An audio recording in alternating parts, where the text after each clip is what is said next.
I'm Amanda Walsh, 29, and I thought I'd found my dream job working as a senior marketing coordinator for Victoria Ashford's luxury events company. For 3 years, I'd poured my heart into every project, working late nights and weekends, believing we were building something together. But at her exclusive charity gala, surrounded by the city's elite, Victoria introduced her entire team to potential investors, praising each person's contributions. Everyone except me. As I stood there in my carefully chosen dress, watching her laugh with clients I'd personally secured, the truth hit me like ice water. This wasn't an oversight.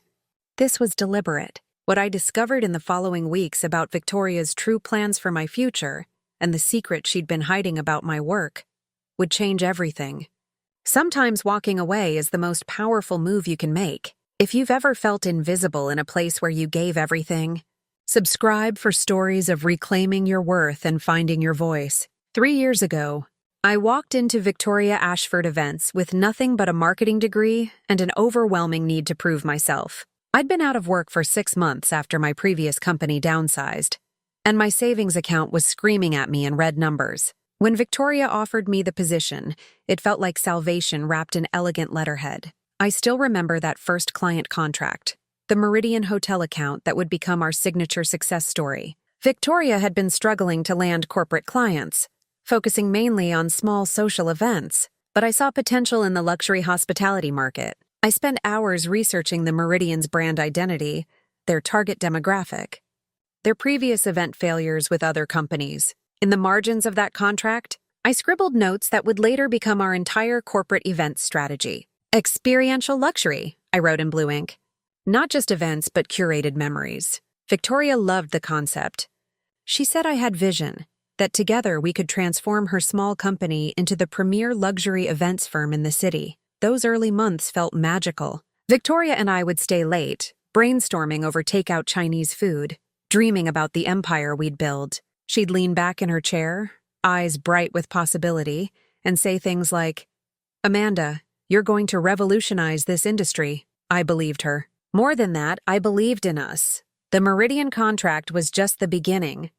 Within 6 months, I developed relationships with 3 major hotel chains, 2 corporate headquarters, and a handful of high-net-worth individuals who trusted my aesthetic sense for their private celebrations. Victoria watched it all unfold with what I thought was pride. She'd introduce me to new contacts as her secret weapon, her brilliant protégé. I worked 60-hour weeks without complaint. I answered emails at midnight and took client calls during my lunch breaks. When the Henderson wedding needed last-minute venue changes because of a kitchen fire, I spent my entire weekend calling venues across 3 states. When the Morrison corporate retreat required specialized dietary accommodations for 15 different requirements, I personally visited 12 catering companies to ensure perfection. Victoria noticed everything. She'd leave little notes on my desk. "Brilliant work on the Chen proposal," or "The Morrison event was flawless. Couldn't have done it without you." I kept every note in a small wooden box on my desk. They felt like proof that my sacrifices mattered, that I was building something lasting. My parents were proud. For the first time since college, I felt like I was exactly where I belonged. I wasn't just an employee, I was Victoria's right hand, her partner in creating something beautiful and profitable. The company grew by 300% in my first year alone. Victoria moved us to a larger office, hired additional staff, upgraded our equipment and software systems. But looking back now, I can see the signs I missed. The way Victoria's introductions of me gradually shifted from my brilliant protégé to one of my coordinators, how she began scheduling client meetings when I was out of the office, then filling me in later with carefully edited versions of what had transpired. I was too busy succeeding to notice I was slowly disappearing. The second year brought recognition that should have been sweet. The Metropolitan Events Industry Association nominated our Celestial Gala campaign for their Excellence in Innovation Award. I remember the day the nomination letter arrived. Victoria called me into her office, waving the elegant cream-colored envelope like a victory flag. "We did it, Amanda," she said, her smile radiant. "This is what we've been working toward." I felt proud, genuinely proud. The Celestial Gala had been my concept from beginning to end. I'd pitched the idea of transforming the old observatory into a fundraising venue, complete with custom lighting that mimicked constellations and interactive astronomy stations. The client, a children's science foundation, had raised 3 times their goal. The local newspaper called it an evening that transported guests to the stars themselves. When we won the award, Victoria accepted it on stage at the industry banquet.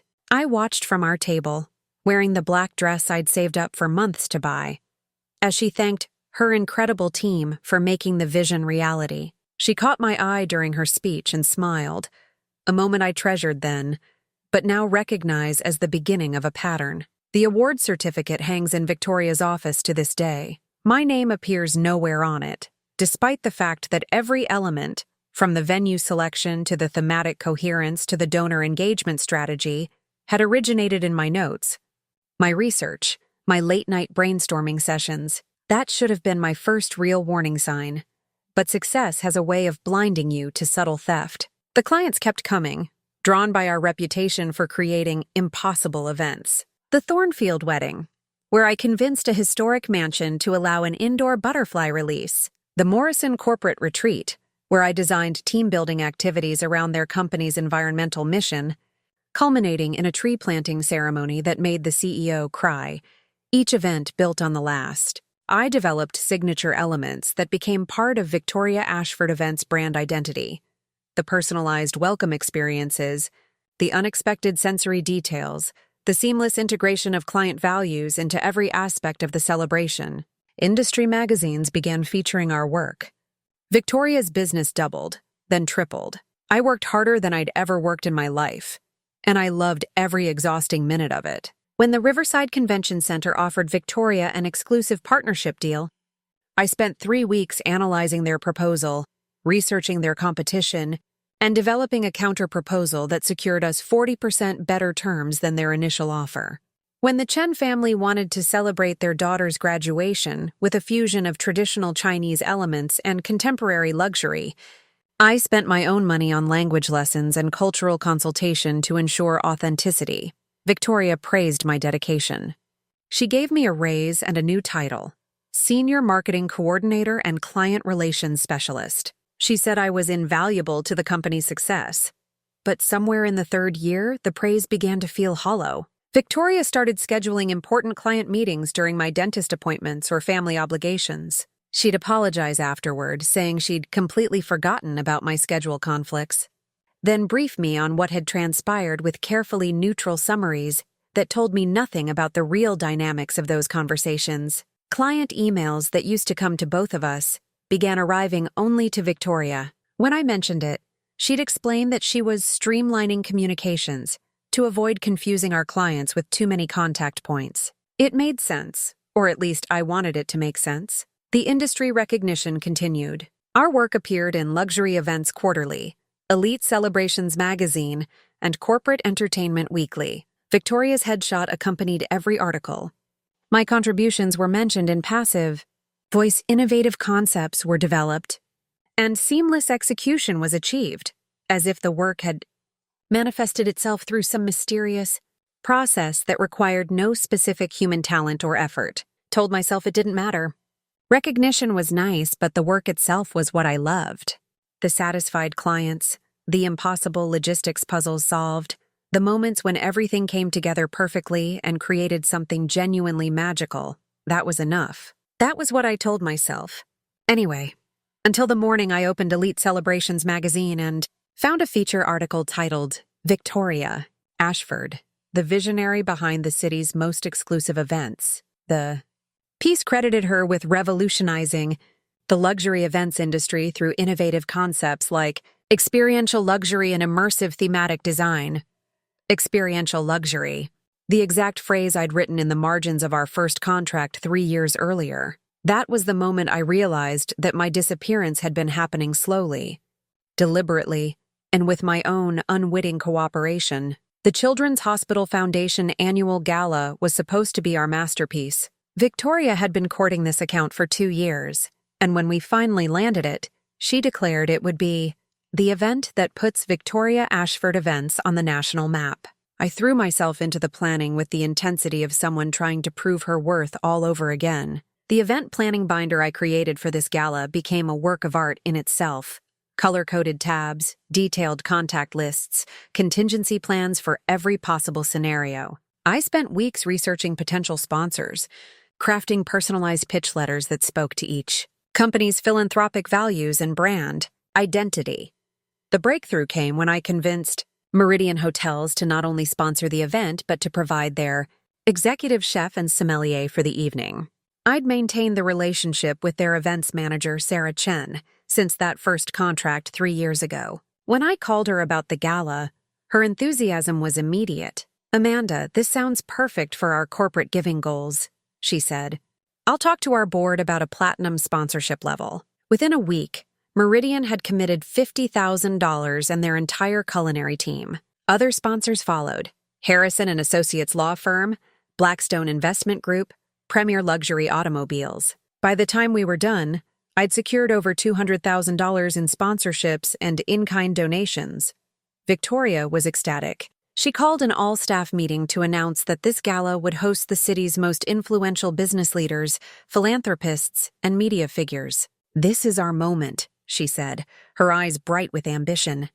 "Everyone who matters in this industry will be watching." I felt the familiar thrill of anticipation. Finally, after 3 years of building Victoria's reputation, I'd be in the room when she showcased our work to the people who could take our careers to the next level. I imagined the conversations I'd have with potential clients, the business cards I'd exchange, the recognition I'd finally receive for all the late nights and weekend hours. I bought a dress for the occasion, a deep navy number, that cost more than my monthly car payment but made me feel powerful and professional.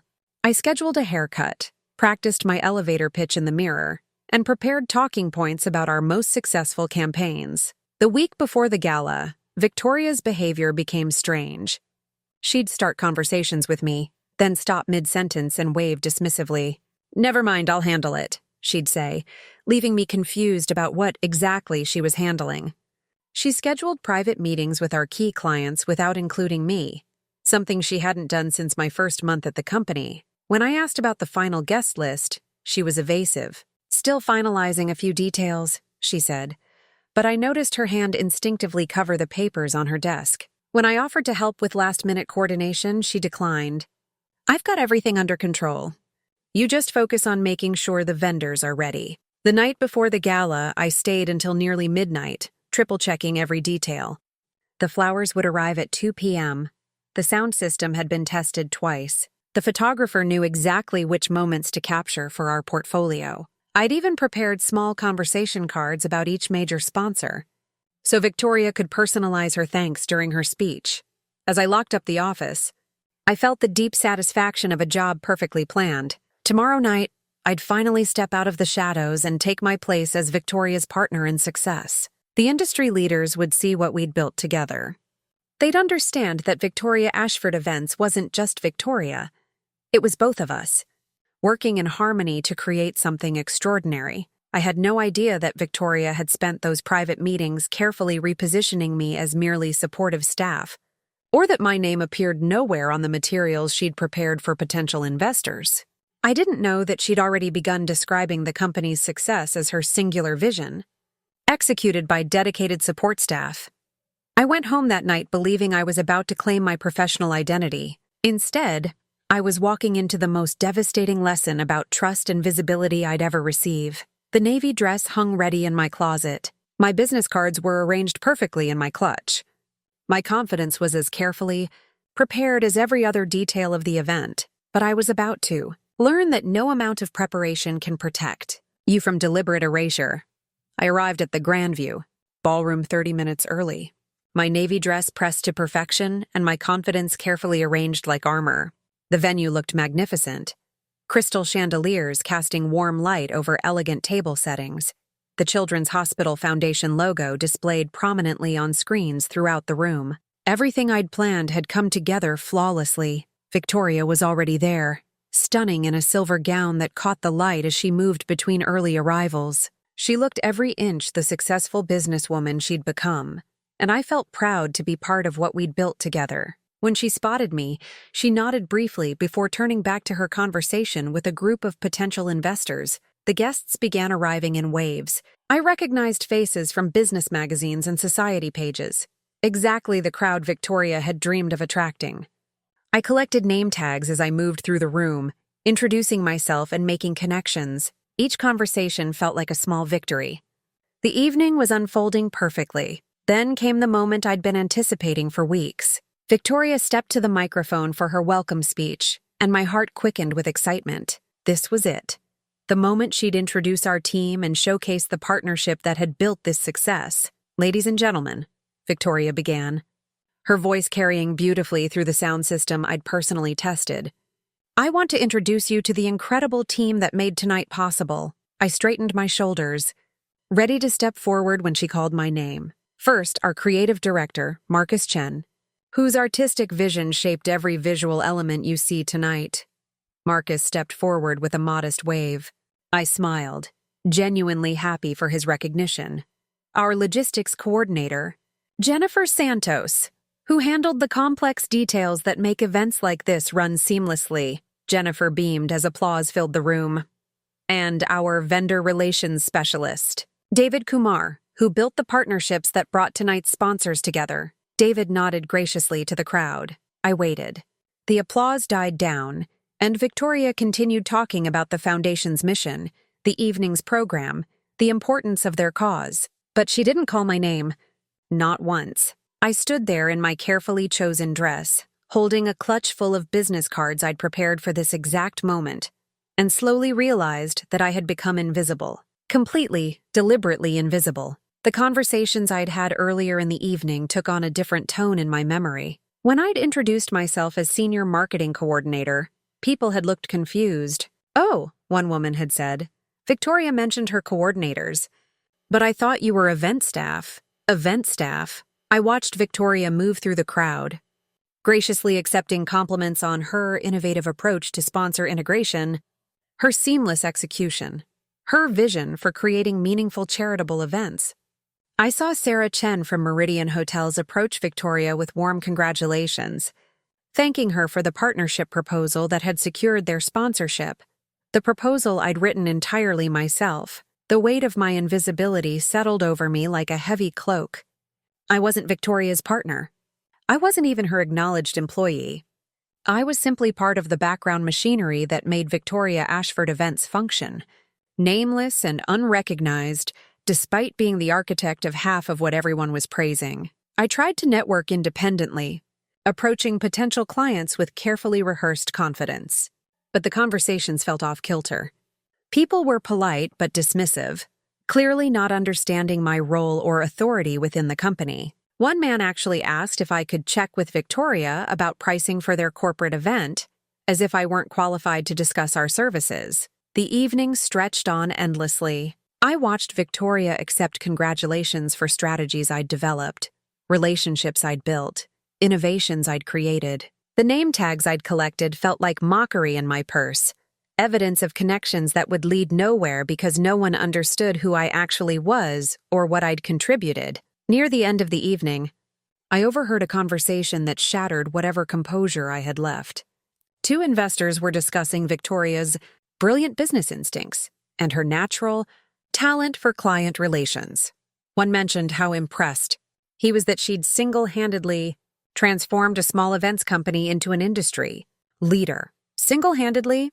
Excused myself and walked calmly to the restroom, where I stared at my reflection in the mirror. The woman looking back at me was professionally dressed, perfectly put together, and completely erased from her own success story. I didn't make a scene. I didn't confront Victoria in front of her important guests. I simply collected my coat from the check, nodded politely to the few people who acknowledged my departure, and walked out into the cool evening air. As I drove home, my hands shaking slightly on the steering wheel, I realized this hadn't been an oversight or a moment of thoughtless exclusion. This had been deliberate, strategic, and complete. Victoria had just shown me exactly how much my 3 years of dedication, innovation, and sacrifice meant to her. Nothing. Absolutely nothing. I called in sick the next morning. For the first time in 3 years, I couldn't bear the thought of walking into that office and pretending everything was normal. I sat at my kitchen table in my pajamas, staring at my laptop screen,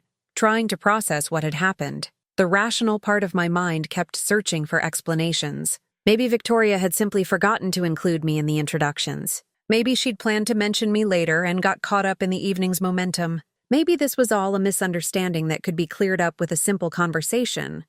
But the evidence was too overwhelming to dismiss. The confused looks when I'd tried to network. The way people had treated me like hired help rather than a senior member of the team. The complete absence of my name from any materials or acknowledgments. I opened a new document and started typing. Dear Victoria, after much consideration, I have decided to resign from my position as Senior Marketing Coordinator. I deleted it and started again. Victoria. I was disappointed by my exclusion from last night's team introductions. Delete. Start over. To whom it may concern. Please accept this letter as my formal resignation. I wrote 17 different versions of a resignation letter that morning. Some were angry. Some were professional. Some were pleading for an explanation. But I couldn't send any of them because I realized I didn't actually know what I wanted to accomplish. Did I want an apology? Did I want recognition? Did I want to salvage this relationship that had once meant everything to me? Or did I simply want to escape before things got worse? My phone buzzed with a text from Victoria. Great event last night. Thanks for all your help with the logistics. See you Monday. Help with the logistics. As if 3 weeks of sponsor cultivation, relationship management, and strategic planning were mere logistical support. As if I were an assistant rather than the person who'd made the entire evening possible. I spent the weekend in a fog of confusion and hurt. My friends tried to be supportive, but their advice felt hollow. You should talk to HR, one suggested, apparently not understanding that Victoria was HR in our small company. Maybe she just had a brain freeze, another offered, clearly not grasping the systematic nature of what had happened. By Sunday night, I'd made a decision. Before I did anything drastic, I needed to understand the full scope of what I was dealing with. If this was truly intentional, there would be more evidence. If Victoria was systematically erasing my contributions, it wouldn't be limited to one evening of introductions. I needed to investigate my own professional disappearance with the same thoroughness I'd brought to event planning. I needed documentation, evidence, and a clear understanding of my legal rights and options. Monday morning, I walked into the office with a new purpose. Victoria greeted me warmly, as if nothing had happened. Amanda, I hope you're feeling better. We have so much to follow up on from the gala. I've already gotten 3 inquiries about potential new clients. Clients who would never know that I existed, much less that I'd played any role in impressing them. That's wonderful, I said calmly. I'm excited to dive back in. But instead of diving back into my usual routine, I began the careful work of documenting 3 years of professional erasure. It was time to discover just how deep this pattern went, and what I could do about it. The investigation began with my email archive. I'd always been meticulous about digital organization, a habit that was about to serve me in ways I'd never anticipated. I spent my lunch breaks and after-hours time systematically reviewing 3 years of client correspondence, looking for patterns I'd been too trusting to see before. The evidence was damning. Email after email showed clients specifically requesting to work with me. Margaret Harrison from Harrison & Associates had written, Amanda's understanding of our corporate culture and attention to detail is exactly what we need for our annual partners retreat. David Chen from Meridian had responded to one of Victoria's proposals with, This looks great, but I'd really like Amanda to be the primary point of contact for this event. She just gets our brand. Victoria's responses were masterful in their redirection. She'd acknowledged the client's preferences while subtly positioning herself as the decision-maker and primary relationship manager. I'm so glad you appreciate Amanda's work, she'd reply. She's one of my coordinators and will certainly be involved in the project under my direct supervision. Coordinators. Under supervision. The language was careful and deliberate, designed to diminish my role while acknowledging client preferences just enough to avoid direct confrontation. I screenshotted every relevant exchange, organizing them by client and date. The pattern became undeniable. Clients consistently praised my work and requested my involvement, while Victoria consistently reframed these interactions to position herself as the primary professional relationship, the most revealing. Discovery was a thread about the Thornfield wedding from 18 months ago. The bride, Catherine Thornfield, had written directly to Victoria. I wanted to specifically thank Amanda for the butterfly release concept. It was absolutely magical and exactly what I'd envisioned for my grandmother's memorial moment. Please make sure she knows how grateful we are for her creativity and sensitivity. Victoria's response to the client was warm and gracious. I'm so delighted the butterfly release exceeded your expectations. It's exactly the kind of meaningful detail we specialize in creating. But her internal email to me about the same exchange was significantly different. Catherine was pleased with the event execution. Good work on coordinating the butterfly vendor. Coordination. Execution. Not creativity. Not concept development. Not the sensitive memorial integration that had made the bride cry with happiness. Just coordination. I found dozens of similar exchanges. Clients praising my innovative thinking, exceptional creativity, and perfect understanding of their vision, while Victoria translated these compliments into acknowledgments of my coordination, support, and assistance with implementation. The financial implications became clear as I dug deeper into our client contracts. Several clients had specifically requested that I be the lead coordinator for their events, often including contractual language about my involvement. The Morrison Corporate Retreat contract explicitly stated that Amanda Walsh will serve as primary client liaison and creative director for this engagement. Creative director. The title I'd never been given internally, but which clients naturally assumed I held based on my actual contributions to their projects. I found a particularly damning email chain from 6 months ago. The Blackstone Investment Group had requested a proposal for their quarterly board retreats, but their CFO had been specific about wanting to work with me directly. We were referred to Victoria Ashford. Events specifically because of Amanda Walsh's reputation for executive-level event management, he'd written. Victoria had accepted the contract, but never mentioned the referral to me. Instead, she'd told me that Blackstone had heard about our corporate services and wanted to try us out. The contract was worth $75,000 annually, and I'd never known that they'd specifically sought out my services. As I compiled this evidence, my anger shifted from hurt to something sharper and more focused. This wasn't just professional disrespect. It was systematic appropriation of my reputation, my relationships, and my market value. I created a secure folder on my personal cloud storage and began building what I privately called the case against Victoria Ashford. Screenshots, email threads, client testimonials, contract language, financial records showing projects I'd led but never been credited for. The evidence was overwhelming, but I needed more than just email threads. I needed to understand how pervasive this pattern was and whether it extended beyond digital communications into the broader professional relationships that formed the backbone of our business. It was time to reach out to some of those clients directly and see if they understood who they'd actually been working.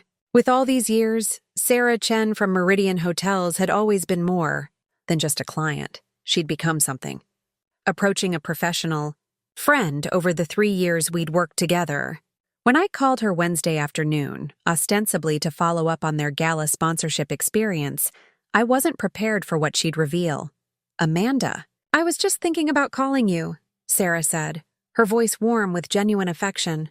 The gala was absolutely beautiful, but I was surprised not to see you more involved in the evening itself. Victoria mentioned you were handling behind-the-scenes coordination, but I kept expecting you to be part of the client presentations, behind-the-scenes coordination.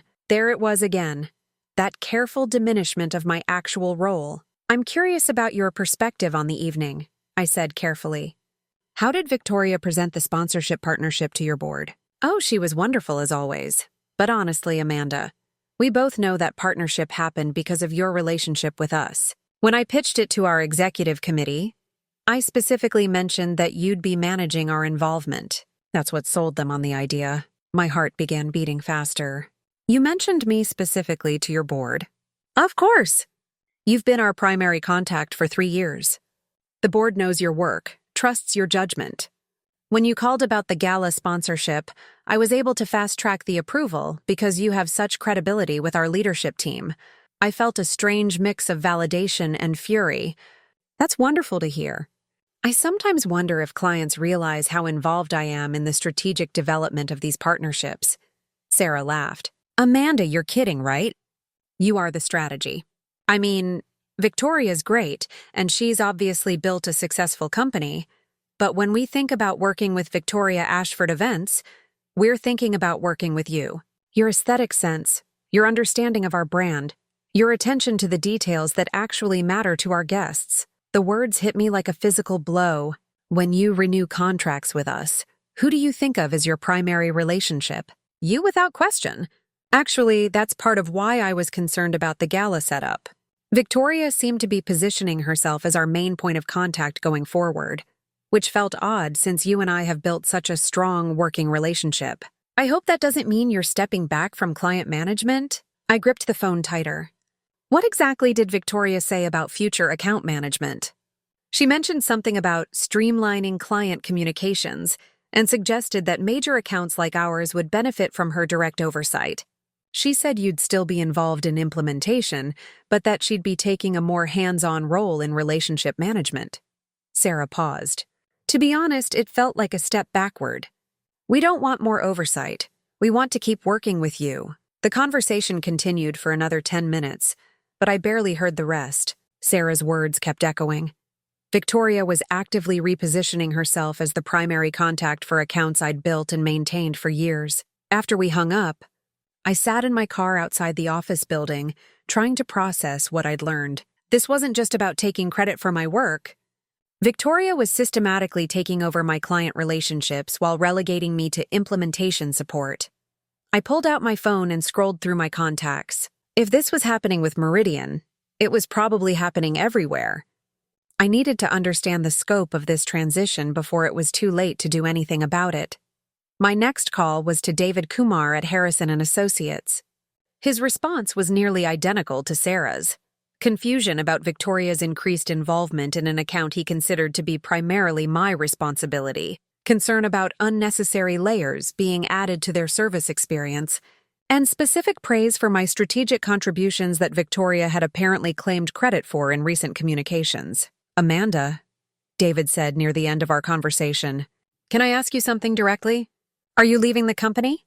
Because Victoria's recent emails have felt like she's preparing us for a transition away from your involvement. The question hung in the air like a challenge. Victoria wasn't just erasing me from past successes. She was already preparing clients for my departure, positioning herself to seamlessly take over relationships I'd spent years building. I thanked David for his honesty and ended the call, then sat in my car staring at the Victoria Ashford Events building, where I'd invested 3 years of my professional life. Victoria wasn't waiting for me to leave. She was actively pushing me out while ensuring that my departure would have minimal impact on her business relationships. The handwritten thank you card from Sarah that I'd kept on my desk for 2 years suddenly took on new meaning. It was addressed specifically to me, thanking me for exceptional partnership and creative vision. Victoria had never seen it because it had been sent directly to my attention.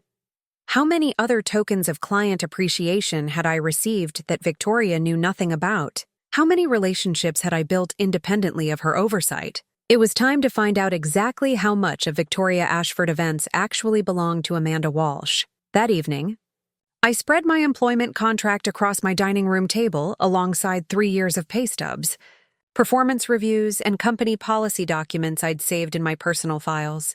What I discovered made my stomach turn. According to the employee handbook, senior coordinators who secured new accounts were eligible for performance bonuses equal to 2% of the first year's contract value. I'd never received a single performance bonus, despite personally securing accounts worth over $800,000 during my tenure. The Morrison corporate account alone should have earned me a $3,000 bonus.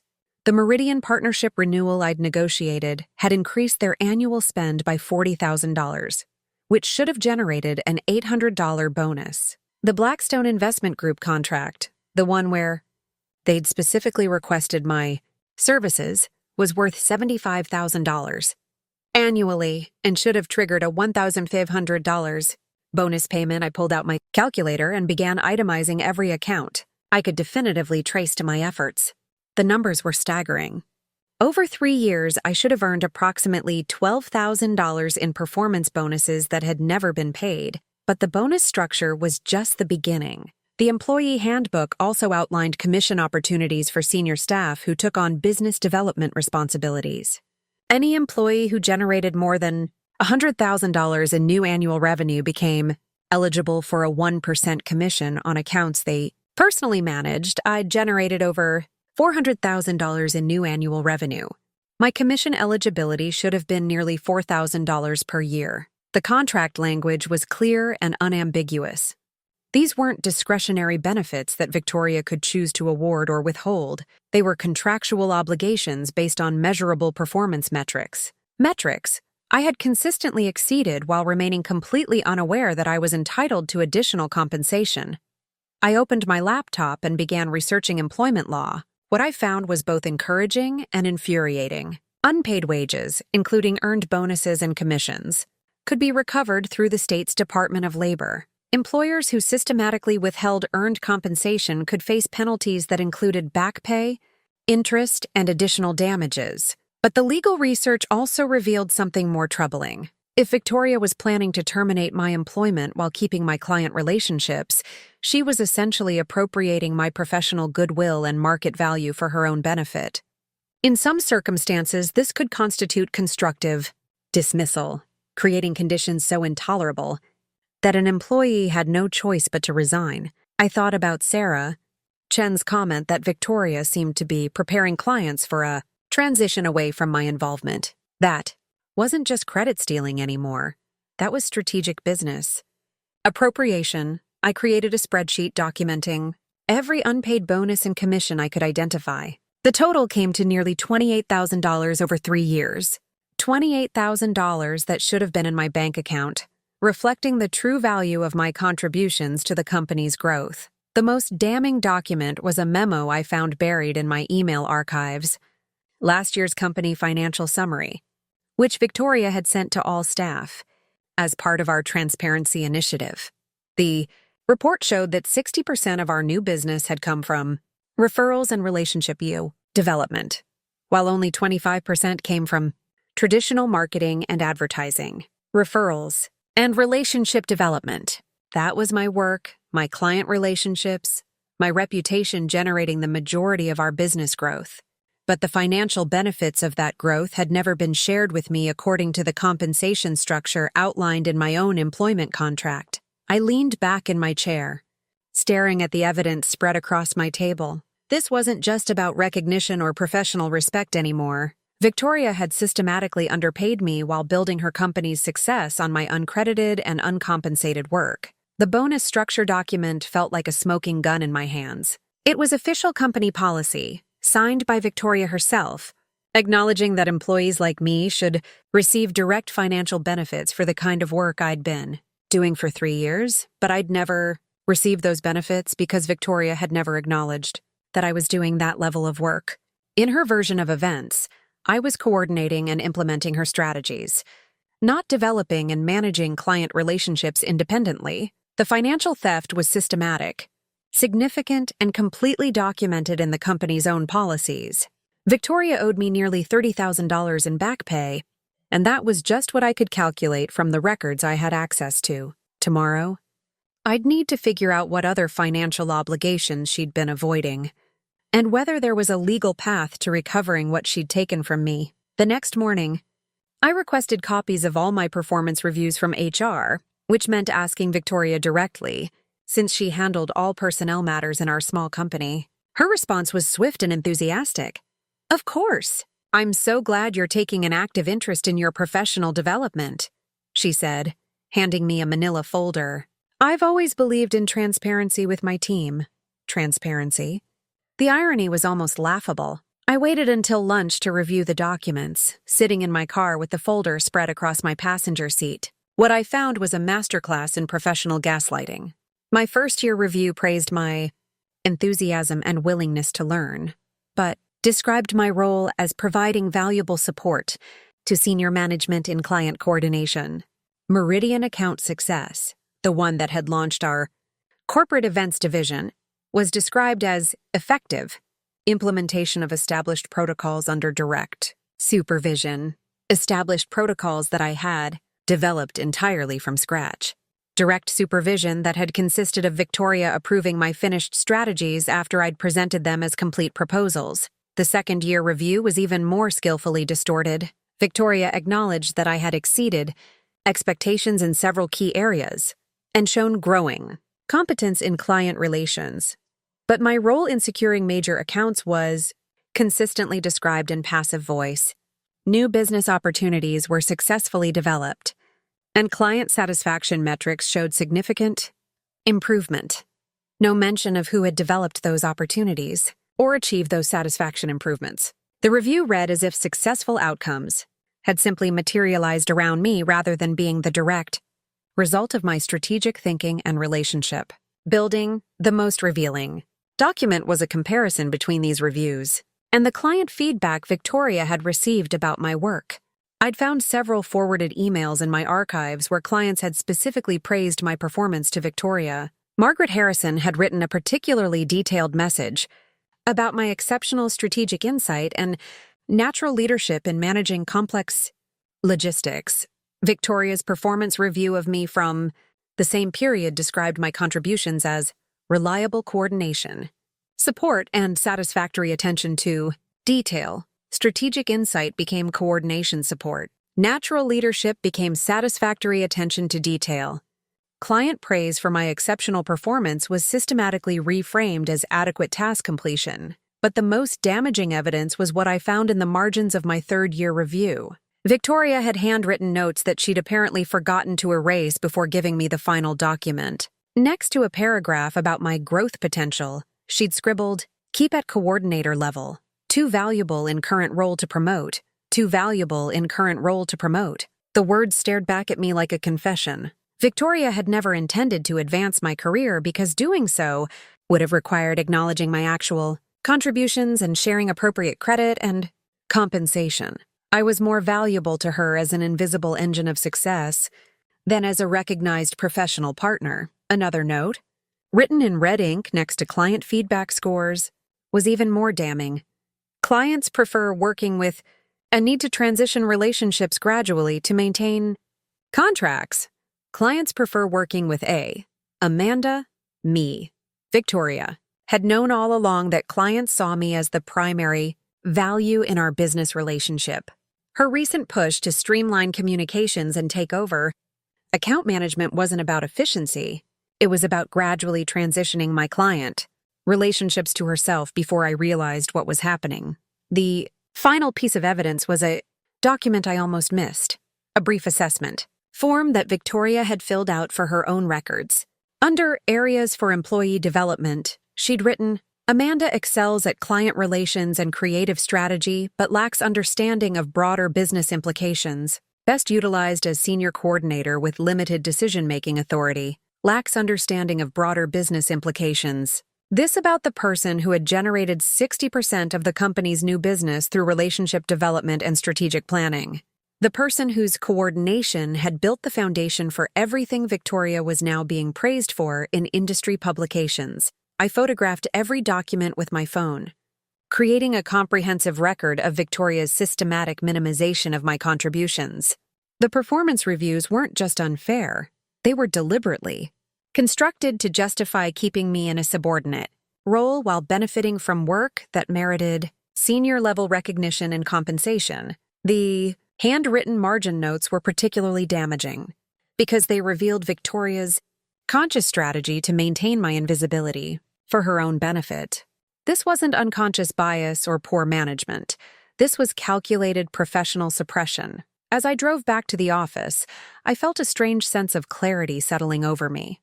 For 3 years, I'd trusted Victoria to fairly evaluate and reward my contributions. I'd believed her when she praised my work privately while diminishing it publicly. I'd accepted her explanations for why recognition and advancement seemed always just out of reach. But Victoria had never been my mentor or partner. She'd been systematically harvesting my professional value while ensuring I remained too insecure and undervalued to recognize my own worth.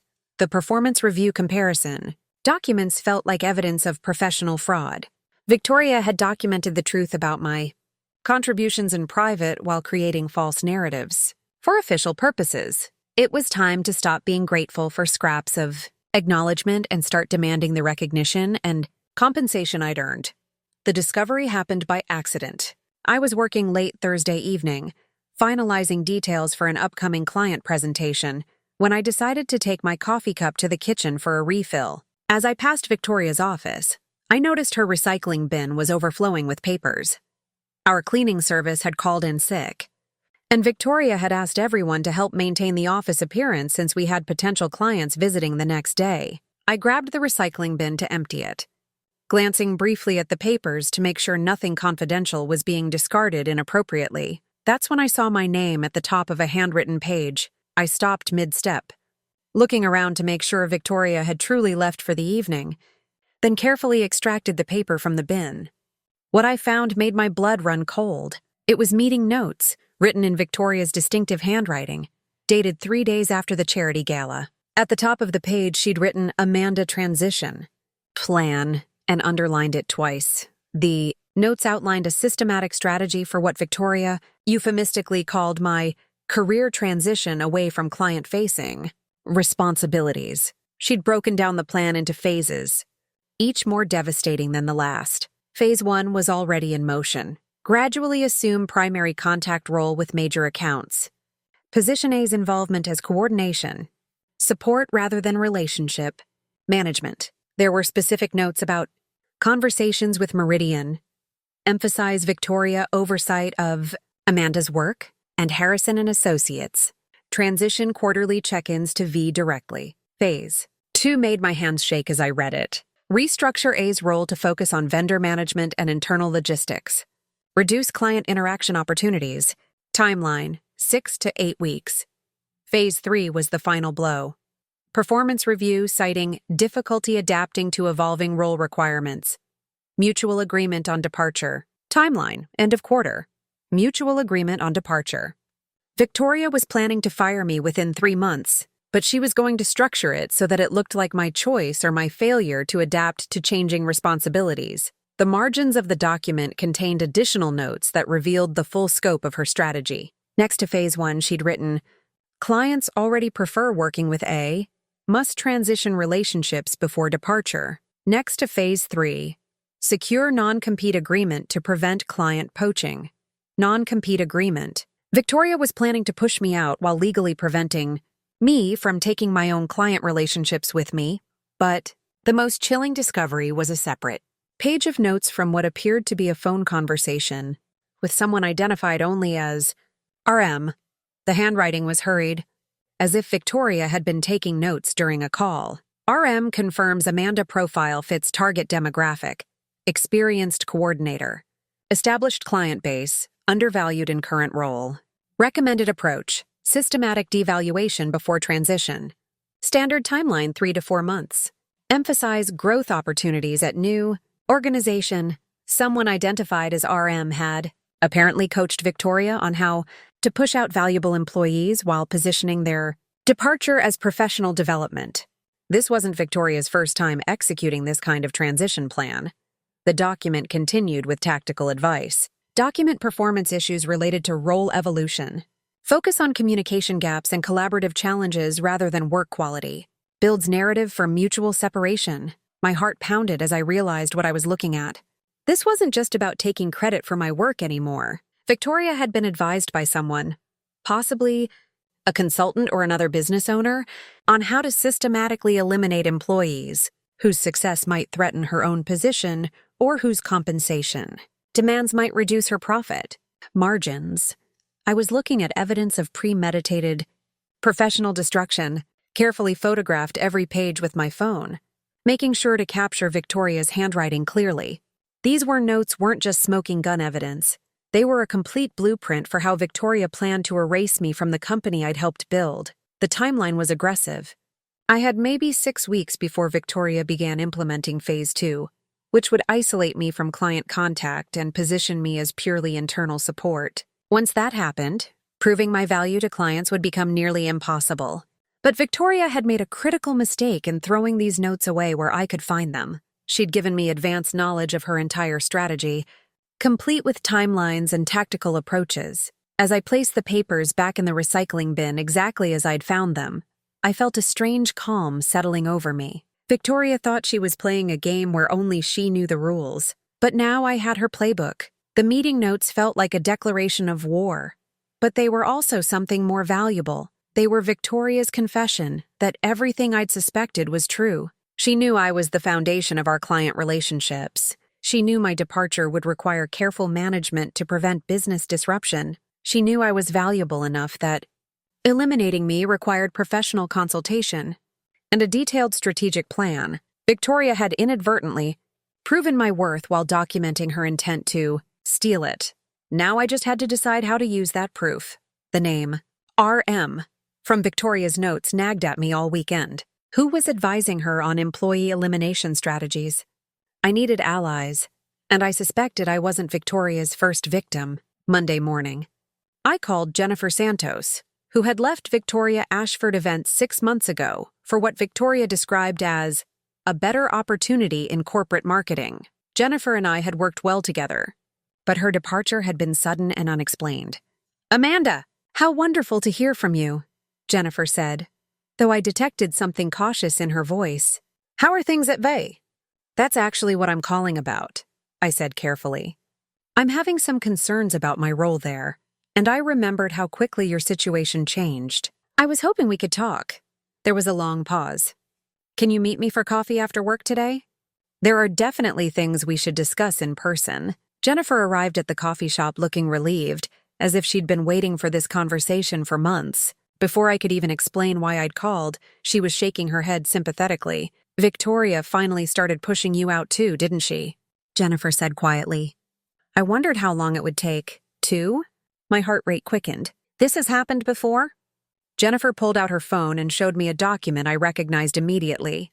A handwritten page in Victoria's distinctive script. "I kept this as evidence in case I ever needed to file a complaint. Look familiar?" It was nearly identical to the transition plan I'd found in Victoria's recycling bin, but with Jennifer's name at the top instead of mine. The same phases, the same timeline. Even similar margin notes about client relationships and non-compete agreements. "How did you get this?" I asked, photographing the document. "I found it on Victoria's desk during my final week. She'd called me in for what she said was an exit interview, but she stepped out to take a call and left her notes right there. I realized this whole mutual decision narrative was complete fiction." Jennifer explained that her departure had followed the exact pattern outlined in Victoria's notes. First, her role had been gradually redefined to focus on internal coordination. Then, her client interactions were systematically transferred to Victoria under the guise of streamlining communications. Finally, she'd been presented with a choice between accepting a drastically reduced role or pursuing opportunities that better matched her career goals. "The worst part," Jennifer said, "is that she made it sound like she was doing me a favor. Like she was helping me recognize that I'd outgrown the coordinator role and needed to find something more challenging." I showed Jennifer the transition plan I'd found with my name on it. Her face went pale. "Amanda, this is exactly the same strategy. Even the timeline matches what happened to me." She leaned forward urgently. "But you have something I didn't. Advance warning." I was caught completely off guard. Jennifer agreed to write a formal statement documenting her experience, including the timeline of events and Victoria's systematic appropriation of her client relationships. But she had more valuable information to share. "I wasn't the first person this happened to," she said. "There was Marcus Chen before me and Sarah Williams before him. Victoria has perfected this process over several years." Marcus Chen, I remembered him. Victoria had described his departure as a career advancement opportunity and praised his contributions to the team. I'd never questioned the narrative, but now I wondered if Marcus had also been systematically pushed out. Jennifer helped me contact Marcus, who was now working as a creative director for a competing firm. His reaction to my call was immediate recognition. "God, Amanda, I've been wondering when Victoria would start targeting you. You were always too valuable for her to let develop independently." Marcus agreed to meet us that evening, and his story confirmed the pattern. Same handwritten transition plan, same phased approach to role reduction, same mutual decision narrative for his departure. But Marcus had kept even more detailed records than Jennifer. "I started documenting everything once I realized what was happening," he said, showing us a folder thick with printed emails, performance reviews, and client correspondence. "I was planning to consult with an employment attorney, but I got a good job offer and decided to just move on. The three of us spent 2 hours comparing our experiences and evidence. Victoria's pattern was consistent and systematic. Identify successful employees whose client relationships threatened her control, systematically diminish their roles while appropriating their professional value, then push them out while preventing them from taking relationships with them. The woman is basically running a professional chop shop, Marcus said grimly. She builds her reputation on other people's work, then disposes of them before they can demand appropriate recognition or compensation. By the end of the evening, I had written testimonials from both Jennifer and Marcus, along with copies of their evidence documenting Victoria's pattern of behavior. The testimonial letter from Jennifer was particularly powerful because it provided specific dates, client names, and financial impacts that corroborated everything I'd discovered about my own situation. More importantly, I had allies, people who understood exactly what Victoria was capable of and who were willing to support me in whatever action I decided to take. As I drove home, I realized that Victoria's biggest mistake hadn't been leaving her transition plan where I could find it. Her biggest mistake had been thinking that her previous victims would stay silent forever. Now I had proof that this wasn't about me personally. It was about Victoria's systematic business model of professional exploitation, and I had witnesses willing to testify to that pattern. Armed with testimonials from Jennifer and Marcus, I spent the weekend developing what I privately called the Amanda Walsh Independence Plan. If Victoria thought she could systematically erase me and steal my professional value, she was about to discover that her former victims had taught me exactly how to fight back. My first step was researching the feasibility of starting my own events consulting firm. I'd always assumed I needed Victoria's company infrastructure and reputation to succeed, but my conversations with clients had revealed something crucial. They weren't loyal to Victoria Ashford events. They were loyal to me. I spent Saturday afternoon analyzing the luxury events market in our city. The industry was growing at 15% annually, driven by corporate demand for authentic, personalized experiences. Exactly the kind of work I'd been specializing in for 3 years. More importantly, the market was underserved by boutique firms that could provide high-touch, strategic consulting rather than just event coordination. I could offer something Victoria never could: genuine partnership with clients, transparent communication, and creative strategies developed collaboratively rather than dictated from above. My approach had always been different from Victoria's. I listened to what clients actually wanted rather than imposing my vision on their events. The business plan I drafted that weekend was modest but realistic.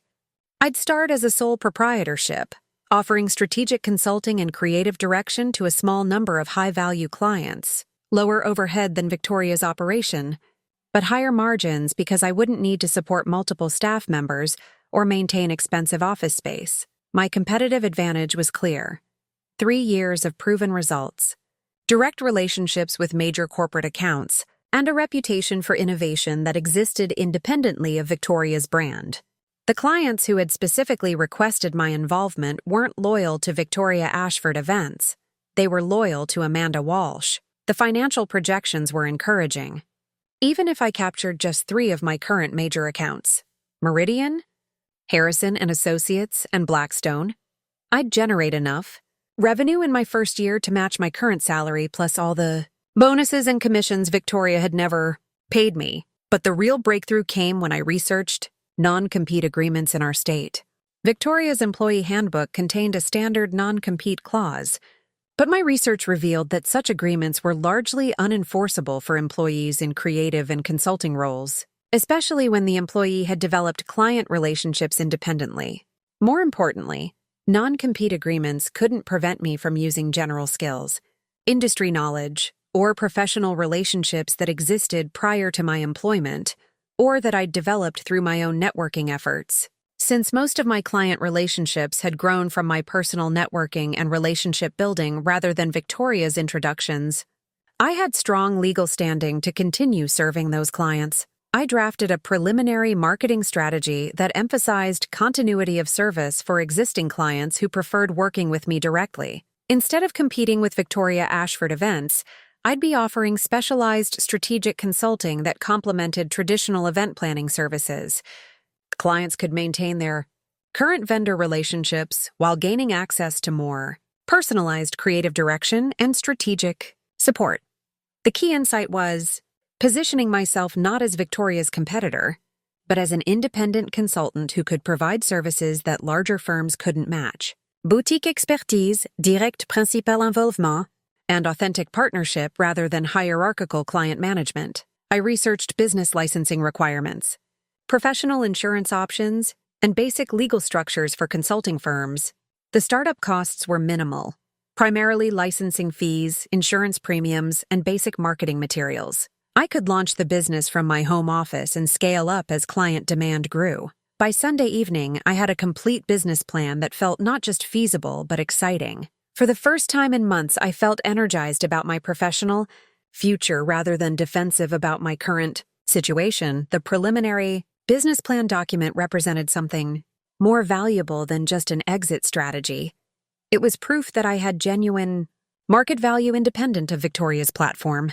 I wasn't just a coordinator or implementer.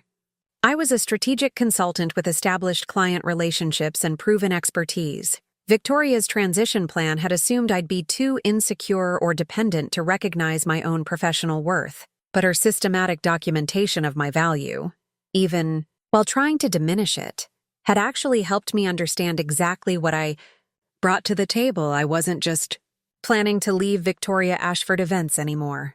I was planning to launch a consulting firm that would compete directly with her for the clients she thought she owned. The business plan felt like a declaration of professional independence, proof that Victoria's opinion of my capabilities mattered far less than the market's demonstrated confidence in my work. The comprehensive evidence portfolio took me 3 days to assemble properly. I treated it like the most important project of my career, because in many ways it was. This binder would either secure my professional future or document the theft of 3 years of my working life. I started with a detailed timeline of events, beginning with my hiring and ending with Victoria's transition plan discovery.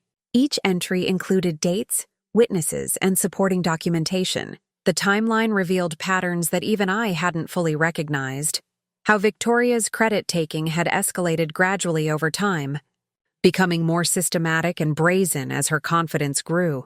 The client testimonials section was the most powerful part of the portfolio. Sarah Chen from Meridian had agreed to provide a written statement detailing our professional relationship and her specific requests to work with me directly. David Kumar from Harrison and Associates contributed a letter praising my strategic insight and expressing concern about Victoria's recent attempts to interject herself into our established working relationship. Margaret Harrison went even further, providing a detailed accounting of projects where my contributions had been essential to their success, along with her understanding of my role versus Victoria's role in our partnership. Her letter specifically mentioned that Harrison and Associates had continued renewing their contract based on their confidence in my capabilities and availability. The financial documentation section outlined $28,000 in unpaid bonuses and commissions. I could prove I was owed based on company policies and my documented performance.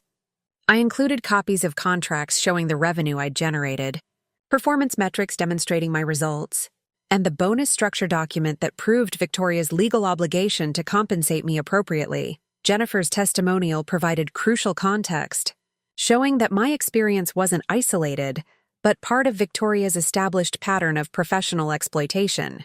Marcus's documentation corroborated the systematic nature of Victoria's behavior and provided additional timeline evidence of her methods. The most damaging section contained Victoria's own words, screenshots of emails where she acknowledged my contributions privately while diminishing them publicly, performance reviews that contradicted client feedback, and most importantly, photographs of her handwritten transition plan showing premeditated intent to appropriate my professional value. I organized everything chronologically and thematically, creating multiple ways to access the same information depending on whether someone needed to understand the timeline, the financial impact, or the pattern of behavior. The portfolio told a complete story of systematic professional theft and documented every claim I might need to make in legal proceedings, but assembling the evidence also forced me to confront the emotional reality of what had been done to me. Seeing 3 years of manipulation and exploitation laid out in organized detail was both validating and devastating. Victoria hadn't just taken credit for my work. She'd stolen my professional identity while making me grateful for the opportunity to be invisible. The evidence portfolio became more than just documentation. It was proof that I wasn't. Imagining the systematic nature of Victoria's behavior, wasn't being oversensitive about professional slight, and wasn't wrong to feel that something fundamental had been taken from me. Every client testimonial that praised my strategic thinking, every email where Victoria privately acknowledged my contributions, every contract that should have generated bonuses I never received, it all added up to a comprehensive picture of professional fraud. The final section of the portfolio outlined potential remedies and next steps: legal consultation about wage theft and constructive dismissal, formal complaint to the State Labor Department about unpaid compensation, direct negotiation with Victoria about proper acknowledgement and compensation for my contributions. As I closed the completed binder, I felt a strange sense of completion. This portfolio represented the truth about my professional value, documented comprehensively and organized persuasively. Victoria could continue her narrative about my role as a coordinator and implementer, but this evidence proved that narrative was deliberate fiction designed to justify systematic underpayment and professional suppression. The comprehensive evidence portfolio felt like armor, protection against gaslighting, proof against manipulation, and insurance against any attempt to rewrite the history of my contributions to Victoria Ashford events. More importantly, it was leverage. Victoria's transition plan assumed I'd leave quietly, accepting whatever narrative she provided about my departure. But this evidence portfolio meant I wouldn't be leaving quietly, and her narrative would be challenged with documented facts. I'd spent 3 years building Victoria's success. Now I had proof of exactly what I'd built, what it was worth, and what she owed me for it. I scheduled the meeting with Victoria for Thursday afternoon, telling her I wanted to discuss my professional development and future goals. She seemed pleased by the request, probably assuming I was ready to accept whatever diminished role her transition plan had in store for me. I arrived at her office with my comprehensive evidence portfolio in a professional leather briefing case. My phone set to record the conversation, and a calm clarity I'd never felt before in a confrontation. Victoria gestured to the chair across from her desk, the same chair where I'd sat 3 years ago as an eager new employee. "Amanda, I'm so glad you're taking initiative about your career path," Victoria began warmly. "I've been thinking about how we might evolve your role to better match your growing expertise." "That's exactly what I want to discuss," I said, placing the briefing case on her desk and opening it deliberately. "I've been doing some analysis of my contributions to the company over the past 3 years, and I think there are some discrepancies we need to address." Victoria's smile faltered slightly as I pulled out the organized evidence portfolio. "Discrepancies? Let's start with the financial documentation," I said calmly, opening to the compensation analysis section. "According to the employee handbook you signed, I should have received performance bonuses totaling approximately $12,000 over 3 years, plus commissions of about $16,000 on accounts I personally developed. None of these payments were made." Victoria glanced at the documents, her expression shifting from confusion to wariness. "Amanda, I think there might be some misunderstanding about how our bonus structure works." "There's no misunderstanding," I interrupted gently, showing her the highlighted sections of her own policy manual. "The criteria are clearly defined, and my performance exceeded every threshold. The unpaid compensation totals $28,000.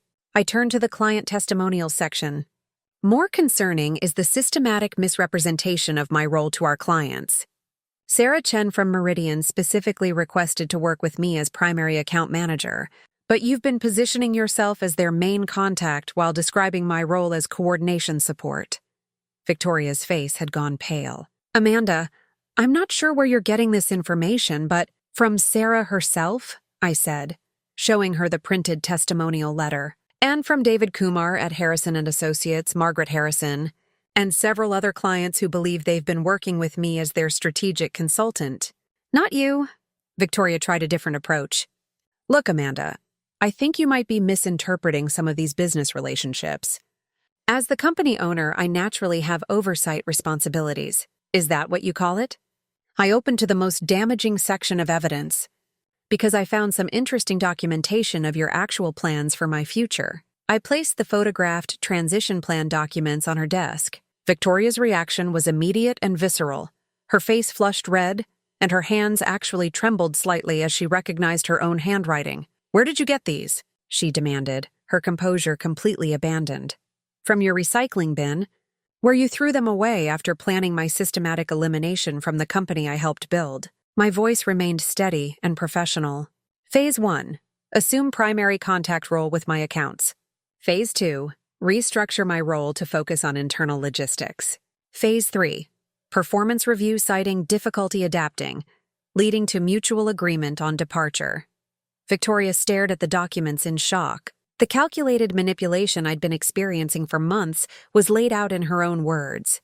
Impossible to deny or reframe. This also explains the consultation with someone identified as RM, who apparently coached you on systematic devaluation strategies for eliminating valuable employees. I showed her the margin notes about employee transition tactics. "This isn't your first time executing this plan, is it, Victoria?" Victoria looked up from the documents, and for the first time in 3 years, I saw her exactly as she was. Not a mentor or successful businesswoman, but someone who had built her success by systematically stealing from the people who trusted her. I have testimonials from Jennifer Santos and Marcus Chen documenting identical experiences, I continued. Same handwritten transition plans, same phased approach, same mutual decision narratives. "You've perfected a system for professional theft." Victoria attempted to regain control. "Amanda, I think you're overreacting to normal business processes. Employee transitions happen in every company. Normal business processes don't require consultation on systematic devaluation techniques," I said firmly. "Normal business processes don't involve documenting plans to steal employee-client relationships while pushing them out. Normal business processes don't include handwritten notes about preventing client poaching through non-compete agreements." I closed the portfolio and looked directly at her. "Here's what's going to happen, Victoria. You're going to compensate me for the $28,000 in bonuses and commissions you illegally withheld. You're going to provide written acknowledgement of my contributions to every major account I developed. You're going to correct the record with clients about my actual role in our partnerships. And you're going to agree to terms for my departure that include proper references and no interference with my future client relationships." Victoria started to protest, but I held up my hand. "Or I file formal complaints with the Department of Labor for wage theft. Provide this evidence portfolio to industry publications documenting your pattern of employee exploitation, and ensure that every client you've tried to steal from me understands exactly how you built your reputation on other people's uncredited work." The silence stretched between us for nearly a minute. Victoria stared at the evidence, clearly calculating her options and realizing she had very few. "What exactly are you proposing?" she finally asked, her voice barely above a whisper. I pulled out a typed agreement I'd prepared. "These are my terms for resolving this matter professionally and privately. I suggest you review them carefully." For the first time in 3 years, Victoria was listening to me with the respect my contributions had always deserved. Victoria spent the weekend reviewing my settlement terms with what I assumed was legal counsel. When she called Monday morning requesting another meeting, her tone was markedly different from our confrontation, professional, careful, and notably respectful. "I've reviewed your proposal," she said as I sat across from her desk, "and I think we can reach an agreement that works for both of us." The negotiation that followed was unlike any professional conversation we'd ever had. For the first time, Victoria spoke to me as an equal rather than a subordinate, acknowledging my contributions with specific detail rather than vague praise. "I want to be clear that I value what you've brought to this company," she began. "Your client relationships and strategic insights have been essential to our growth." Essential, the word I'd waited 3 years to hear from her. We worked through my settlement terms methodically. The $28,000 in unpaid bonuses and commissions would be paid in full within 30 days, structured as performance compensation for previously uncredited contributions. Victoria agreed without arguing, clearly understanding that wage theft claims could result in penalties far exceeding the base amount owed. The reference terms were more complex but crucial. Victoria would provide written references acknowledging my role as senior strategic consultant and primary client relationship manager for major accounts. She would confirm my responsibility for developing the corporate events division, securing major sponsorship partnerships, and creating the client service approach that had become central to the company's reputation. I'll also send correction letters to our major clients, Victoria offered, making sure they understand your actual contributions to the work we've done together. The most important negotiation involved my departure timeline and client relationships. I requested 8 weeks' notice to allow for proper transition planning, during which I would maintain my current client contact, responsibilities, and work directly with clients who requested continuity of service. I understand that some clients may choose to continue working with you independently, Victoria said carefully. I won't interfere with those decisions or attempt to prevent natural business relationships from continuing. This was essentially Victoria's agreement that I could take my client relationships with me, phrased diplomatically to protect both of our interests. The non-compete clause required the most delicate negotiation. Victoria's original employee agreement contained broad restrictions on working with competing firms or soliciting company clients. But given the evidence I'd compiled about my independent development of client relationships, her legal position was weak. I propose we modify the non-compete to focus on proprietary processes and confidential information, I suggested. General industry expertise and professional relationships that existed prior to employment or were developed through independent networking wouldn't be restricted. Victoria nodded. That seems reasonable. We also agreed on a mutual non-disparagement clause.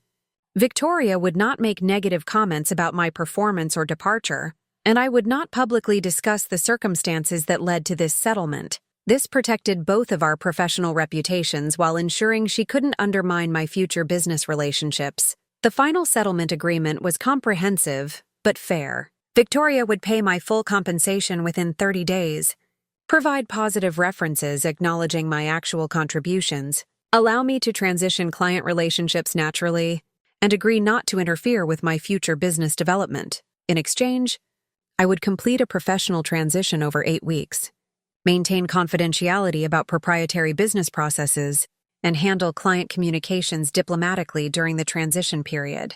As we signed the agreement, Victoria looked at me with what might have been respect. You've handled this very professionally, Amanda.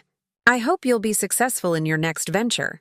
Thank you, I said, meaning it. I learned a lot working here about what I value in professional relationships. The settlement agreement felt like more than just a legal document. It was formal recognition of my professional worth and documentation that my contributions had been systematically undervalued, but were now properly acknowledged. Walking out of Victoria's office that day, I carried a signed agreement that guaranteed proper compensation, positive references, and the freedom to build my own business using relationships I'd earned through my own professional excellence. For the first time in months, I felt like my career was truly my own. The 8 weeks that followed were unlike any period in my professional life. For the first time since joining Victoria Ashford Events, I worked with complete transparency about my role and contributions. The difference was remarkable. Victoria scheduled individual meetings with each major client to formally acknowledge my strategic contributions to their accounts. I sat in on these conversations, watching clients' faces as they finally understood the actual dynamics of our working relationship. I want to make sure our clients understand Amanda's central role in developing the approaches that have made these partnerships so successful, Victoria told Sarah Chen during our Meridian transition meeting. Her strategic insight and relationship management have been the foundation of everything we've accomplished together. Sarah looked genuinely surprised. I had no idea there was any question about Amanda's role. From our perspective, she's been the primary strategic consultant from day one. These acknowledgement meetings were validating in ways I hadn't expected. Client after client expressed similar surprise that my contributions had ever been in question. Several mentioned that they'd specifically sought out Victoria Ashford Events because of my reputation in the industry. Amanda's approach to experiential luxury events is exactly what we needed. For our brand positioning, Margaret Harrison told Victoria during our final account review, "We've been telling other companies about her innovative strategies for months. My innovative strategies. Not Victoria's vision that I had implemented, but strategies I had developed independently. Hearing clients describe my work in my own words, using my own concepts, felt like professional vindication after years of systematic erasure. The business license for Amanda Walsh, Strategic Events. Consulting arrived during my 6th week at VI.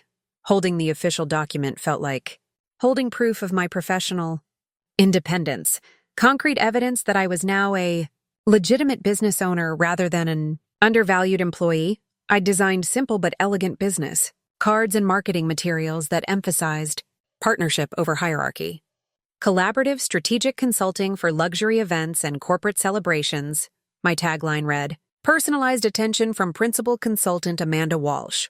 Principal Consultant, the title I should have held at Victoria's company, now officially mine. During my final weeks, I noticed changes in how colleagues related to me. Jennifer Santos's replacement, Maria, started asking for my strategic input on client proposals with genuine respect for my expertise. David from Vendor Relations requested training on client relationship management techniques I'd developed. Even Victoria began consulting me about approaches to accounts I'd be transitioning away from. What would you recommend for maintaining the Morrison account's satisfaction with our service?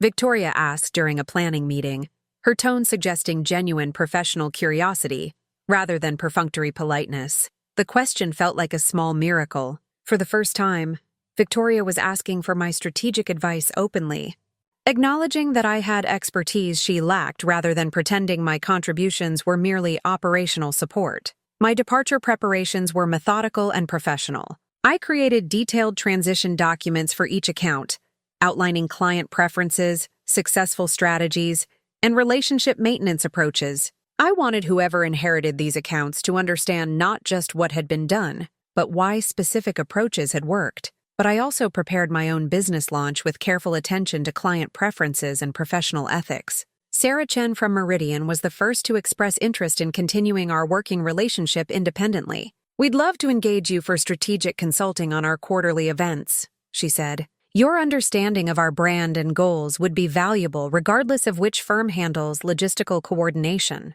By my final week, I had preliminary consulting agreements with 4 former VAE clients and referrals to 3 new prospects.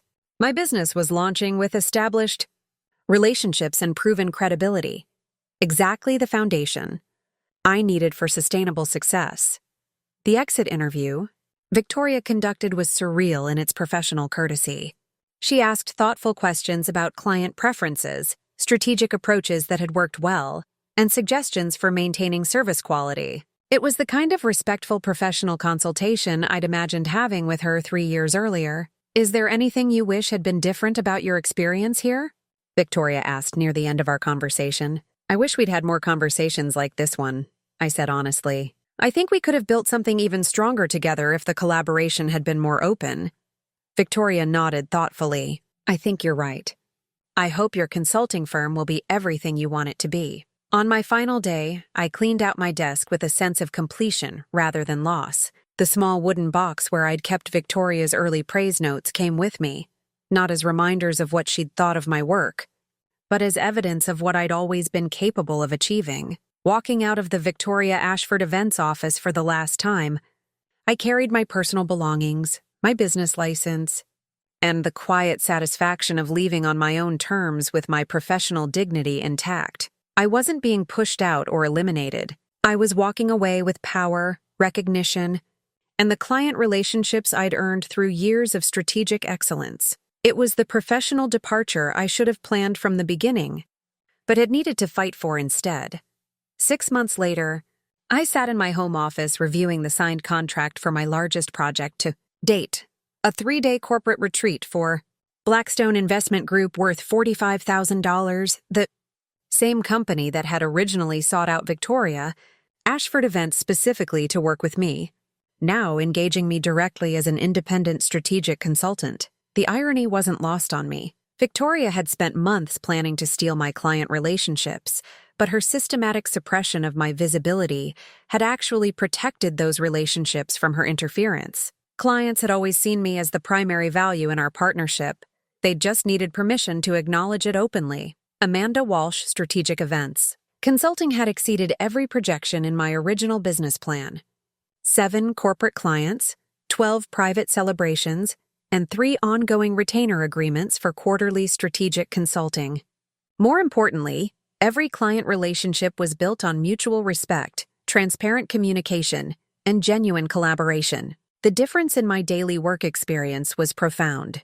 When Margaret Harrison called with questions about her upcoming board retreat, she spoke directly to me about strategic objectives, budget parameters, and creative vision. No layers of management, no careful positioning of my role as merely implementational, just professional partnership between equals.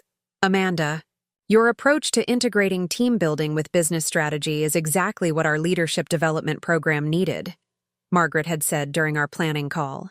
We want to engage you for all 4 quarterly meetings this year. My client testimonials now reflected what had always been true about my work, but had never been properly acknowledged.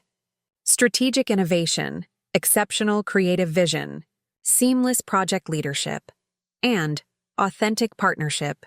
Approach appeared repeatedly in feedback that clients sent directly to me rather than through corporate intermediaries. The financial success was gratifying, but the professional respect was transformational. I attended industry networking events as a principal consultant rather than as someone's coordinator. When other professionals asked about my expertise, I could describe my strategic approaches and client results with confidence rather than deflecting credit to someone else. The $28,000 settlement from Victoria had provided crucial startup capital. But more than that, it had represented formal acknowledgement that my contributions had genuine market value. Every bonus payment was validation that my work had always deserved recognition and compensation that matched its impact. Victoria's company, meanwhile, had struggled to maintain the client relationships I'd transferred.